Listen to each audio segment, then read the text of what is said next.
Hey guys, welcome back to Tech with Dula YouTube channel. ඉතින් thumbnail එක දැක්වාගේ මම මොනවද කියනවා තියෙන්නේ critical to search feature එක ගැන. ඉතින් සාමාන්‍යයෙන් මේ feature එක රුපියල් 80000ට වැඩි දුරකථන වල තමයි තියෙන්නේ. ඉතින් දැන් මේ feature එක available වෙලා තියෙනවා රුපියල් 80000ට සමහර දුරකථන වලට. ඉතින් මේ දුරකථන අතර Redmi 30, Infinix Note 50, Samsung Galaxy A53 වගේ දුරකථන තියෙනවා. ඉතින් තවත් දුරකථන තියෙනවා. මම මේ දුරකථන වල නම් description එකේ දාලා තියෙනවා ඔයාලට බලන්න පුළුවන්. ඉතින් ඔයාගේ phone එකේ අලුත් එකක් නම් මං කියන්නේ රුද්දයාසේ හතරව දයාසේ පැය ගත්ත ෆෝන් එකක් නම් ගොඩක් දුරට මේ ෆීචර් එක තියෙනවා. ඉතින් ඊට කලින් ආව ෆෝන්ස් වල තියෙන්න පුළුවන් හරියටම කියන්නම. ඉතින් Android version 14, 15, 13 වගේ තියෙන version තියෙනවා ෆෝන් වලට මේක ගොඩක් දුරට තියෙනවා. එතකොට මේ version තියෙන ෆෝන් එකක් නම් වගේ තියෙන්නේ. ඉතින් එහෙම වෙලත් ඔයාගේ ෆෝන් එකේ මේ ෆීචර් එක available වෙලා නැත්නම් ඔයාලට software update පරීක්ෂා කරලා බලන්න පුළුවන්. එහෙම තියෙනවා නම් ඒවා update කරන්න.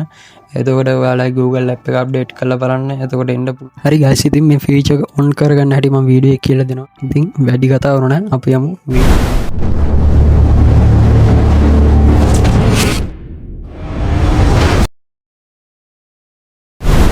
හරි, ඔයාලගේ setting open කරගන්න මේ home screen කියලා එකක් තියෙනවා. එහෙම නැත්නම් ඔයාලගේ තියෙන බලන්න display setting කියලා.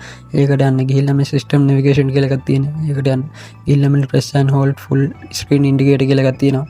ඒකට ගිහිල්ලා මේ critical to search or none කියලා එකක් තියෙනවා. ඉතින් ඔයාලා දෙන්න critical to search කියන මත තියාගන්න මේ feature එක ඔයාලගේ phone එකේ available වෙලා තියෙනවා නම් විතරයි මෙතන මේක තියෙන්නේ.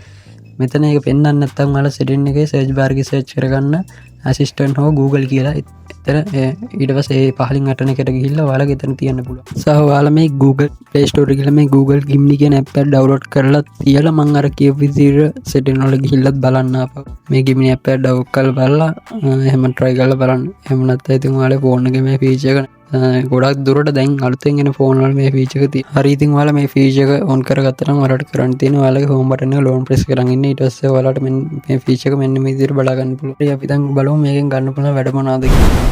හරි, ඉතින් ඔයාලට පේනවද මේ ඉංග්‍රීසි වලින් full article එක මෙතන තියෙනවා. ඉතින් ඔයාලට මේ feature එක පාවිච්චි කරලා මේ article එක ඔයාලට අවශ්‍ය ඕනෑම භාෂාවකට පරිවර්තනය කරගන්න පුළුවන්. ඉතින් ඉස්සෙල්ලා වගේ ඔයාලට කරන්න තියෙන්නේ ඔයාලගේ home button එක long press කරන් ඉඳලා මේ feature එක open කරගන්න. ඊට පස්සේ ඔයාලට පේනවා මේ මෙතන ඒ අකුර සමග වෙනත් අකුරක් තියෙනවා. අකුරක් තියෙන ආන්ගේ මේක ඔබන්න. ඊට පස්සේ ඒකේ බුවට පස්සේ ඔයාලට මේක පරිවර්තනය වෙනවා. මම දැන් මෙතන සිංහල දාලා තියෙන්නේ. ඉතින් එයා language එක delete කරගන්නවා. ඔයාලට ඒක මාරු කරගන්න ඕනේ. එයා language එක delete කරගන්නවා. ඉංග්‍රීසිද ඒ article එකේ තියෙන language එක ඕනම language එකක් delete කරගන්නවා. ඔයාලට කරන්න තියෙන්නේ මේ ඉංග්‍රීසි කියලා අර තරුවාගේ තියෙන ඒක මාරු කරන්නේ නැතුව මේ සිංහල කියලා තියෙන ඒකට ගිහිල්ලා ඔයාලා අවශ්‍ය කියන්නේ article එක ඉංග්‍රීසි නම් හෝ වෙනත් භාෂාවක් නම් ඒ භාෂාව ඔයාලට පරිවර්තනය කරගන්න ඕන භාෂාව සිංහල කියලා තියෙන. ඒ භාෂාව ඒක ඔබලා ඔයාලට පුළුවන් ඔයාලා කැමති භාෂාවක් තෝර මේ එතනින් මේ පරිවර්තනය කරගන්න. හරි guys, ඉතින් මේක දාලා නම් මට copyright වදිනවද මන්ද. ඉතින් මම දැන් මේ කියලා දෙන්න යන්නේ මේකේ තියෙන hidden feature. හරි, ඉතින් ඔයාලා දන්නවනේ, හැමෝම දන්නවනේ WhatsApp එකේ අනුන්ගේ DP අපේ screenshot ගහන්න බෑ කියලා. ඉතින් ඔයාලට මේ feature භාවිත කරලා ඔයා හිතන්නේ ඔයාගේ girlfriend ගෝ කාගේ හරි මේ ෆොටෝ එකක් කාට හරි යවන්න ඕන කියලා. ඉතින් ඔයාලට screenshot ගහන්න බෑ. ඉතින් ඔයාලට කරන්න පුළුවන් මේ feature එක open කරගෙන ඔයාලා home button එක long press කරගෙන ඉඳලා මේ feature එක open කරගන්න. මම මේ පෙන්නන්නේ ඒ විදිහට ඔයාලට පුළුවන් මේක screenshot එකක් ගහගෙන කාට හරි යවන්න. ඉතින් ලොකු quality එකක් නැහැ. ඉතින් සාමාන්‍යයෙන් අඳුර ගන්න පුළුවන් ඉන්න විදිහට screenshot එකක් ඔයාලා ගහලාට යවන්න පුළුවන් මේ feature භාවිත කරලා. හරි, ඉතින් ඔයාලා කියන්න බෑ දැන් ඔයාගේ ෆොටෝ එක මම මේ zoom කරන්න කියලා නෑ. එහෙම නෑ. ඉතින් මට පෙන්වන්න වෙන එකක් නෑ. ඉතින් මගේ ෆොටෝ එක තමයි example එකක් විදිහට ගන්න. ඔයාලට ඉතින් පුළුවන් කාගේ හරි මේ DPM මේ විදිහට screenshot එකක්. හරි guys, ඉතින් මේකේ තියෙන main feature එක තමයි දැන් මම පෙන්වන්න යන්නේ. ඉතින් ඔයාලට පේනවාද මේ වීඩියෝ එකේ Leonardo DiCaprio. ඉතින් ඔයාලට කරන්න තියෙන්නේ ඔයාලගේ home button එක long press කරන් ඉඳලා ඉතින් ඔයාලට පුළුවන් ඕනම ප්‍රසිද්ධ කෙනෙක් සහ ඕනම දෙයක් කියන ඉතින් ඕනම දෙයක් ඔයාලට පුළුවන් මේ විදිහට round කරලා ඒකනේ විස්තර හොයන්න. මිනිස්සු විතරක් නෙමෙයි ඔයාලා දකින ඕනම දෙයක් social media scroll කරනකොට ඔයාලා දකින ඕනම දෙයක් මේ විදිහට රම් කරලා ඒ ගැන විස්තර ගොඩක් දේවල් ඉතින් Wikipedia Google හරහා සෑම විස්තරයක්ම ඔයාලට ලබා ගන්න පුළුවන්. ඉතින් ඔයාලට පේනවා දැන් මේ ෆොටෝ එකේ අන්ද මේ වීඩියෝ එකේ ඉන්න Leonardo DiCaprio ක්‍රිකට් කරා. එතකොට ඉතින් මෙයා ගැන සේරම විස්තර මට ආවා. ඉතින් ඒ විස්තර ඔයාලට home button එක ආපහු press කරලා මේ feature එක open කරගෙන ඒ විස්තර ඔයාලට ඉංග්‍රීසියෙන් එන්නේ. ඒ නිසා ඔයාලට පුළුවන් මේක ඔබලා ආපහු සිංහලට පරිවර්තනය කරගන්න. හරි, ඉතින් මේකේ දෙන cool feature එක තමයි මේ song listening කියන එක. ඉතින් ඔයාලා social media scroll කරද්දී බස් එකේ යද්දී ඔයාලට එන ඕනෑම සින්දුවක් මේක භාවිතා කරලා ඔයාලට මේ home button එක long press කරන් ඉඳලා මේ feature එක open කරගන්න. මේ song listening එක open කරගෙන ඔයාලට පුළුවන් ඔයාලට එන ඕනෑම සින්දුවක් හොයාගන්න. හරි, ඉතින් ඔයාලට කරන්න තියෙන්නේ home button එක long press කරන් ඉඳලා මේ music icon එකක් වගේ තියෙන මම මේ පෙන්නන්නේ.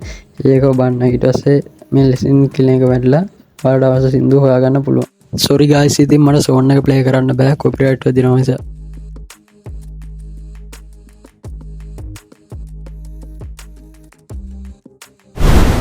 හොඳයි ඉතින් මේක තියෙන ඊළඟ ෆීචර් එක තමයි ඔයාලට මේ තියෙන මේ මයික් අයිකන් ඒක ඔබලා මේක තියෙන ඕනම දෙයක් කියන්නේ මම අහනවා දැන් මෙතන මේ what is this flag කියලා. කියන්නේ මේ ශ්‍රී ලංකා කොඩිය තියෙන මම ඒ කොඩිය මොකක්ද කියලා අහනවා. ඉතින් එතකොට එයා ඒක ඩිලීට් කරගෙන මේ ෆ්ලැග් එක ගැන සම්පූර්ණ විස්තර ලබා දෙනවා. බයි ඉතින් එතකොට ඔයාලට මේක මේ වොයිස් කරලා විතරක් නෙමෙයි Google logo එකයි mic එක අතර මේ ස්පේස් එක තියෙන එතන ඔබලා මෙතන ටයිප් කරලා තාන්න පුළුවන්. ඉතින් මම අහනවා what is this flag කියලා. ඉතින් ඩිස්ප්ලේ එක තියෙනවානේ ශ්‍රී ලංකා කොඩිය. ඊට පස්සේ කොඩිය ගැන සම්පූර්ණ විස්තර මෙයා ලබා දෙනවා. හරි guys ඉතින් මම හිතනවා ඔයාලට තේරෙන්නේ නැද්ද කියලා. ඉතින් නොතේරෙන දෙයක් තියෙනවා නම් කමෙන්ට් එකක් දාන්න සහ වීඩියෝ එකේ අඩුපාඩු තියෙනවා නම් ඒවත් කමෙන්ට් කරන්න. ඉතින් channel එක subscribe කරලා වීඩියෝ එක like කරලා share පාරක් දාලා set වෙලා ඉන්න. ඉතින් ඊළඟ වීඩියෝ එකේ හම්බෙමු. see you.